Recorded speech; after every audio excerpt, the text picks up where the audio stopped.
Where have all the dragons gone? The beginning of the end. Written and narrated by BeaDragonia. Chapter 7. When the dragons left the mountain, they flew south. The elder queen, Beatrice, said that there were mountains. She had heard that no humans lived near them.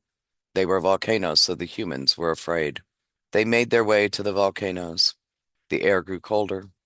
In the distance, they saw a very tall mountain, its peak glowing red. Beatrice said, "There it is, the one we're looking for." They flew around the mountain until they found an opening large enough to accommodate them. One of the younger dragons landed and went into the opening to see if it was large enough for them all. A few minutes later, he came out and called to them. "It's perfect," he broadcast in Mindspeak. "There are annexes off to the side of the main cavern, where each of us can have our own cover. There's even a large area in the back filled with sand, where eggs can be laid. The sand is warm, helping them harden," he told them all from the ground. His thoughts were greeted with joy as they were all tired. It had been a long journey, flying both day and night. The rest of the dragons landed, proceeding to enter the cavern one by one. The elders had first choice of the side caverns. The younglings were paired up and placed into a larger cove. After everyone had their choice of accommodations, two of the elder males went out to scout the area around the volcano for prey.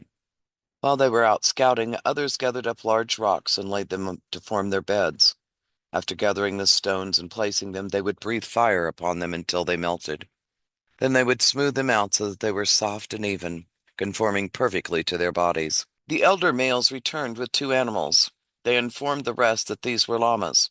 "They gave good chase and were excellent prey," they reported to the rest. Several others who had finished building their sleeping couches went out to hunt as well. They were also keeping an eye out for humans. By the end of the day, they had all fed well, and no sign of humanity was found near the volcano. After a few days, they had scouted most of the surrounding area, still finding no signs of human habitation. They were well contented with their new cave. It was warm, comfortable, and large, and the best bonus was the hatching cave.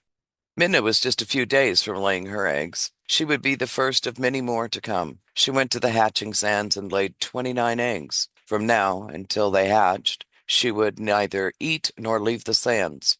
When a dragon laid their eggs, they would brood over them until they hatched.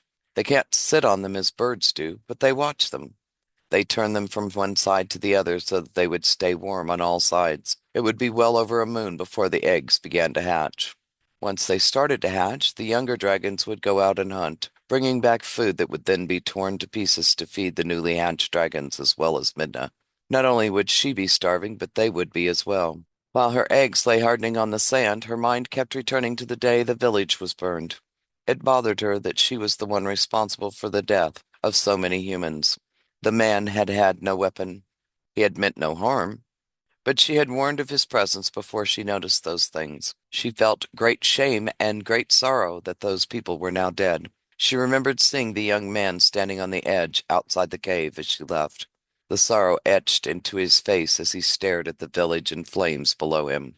She turned to look at the scene he was looking upon, and felt his pain within her heart. There was nothing she could do to change what had happened, but in the future a different path may be taken.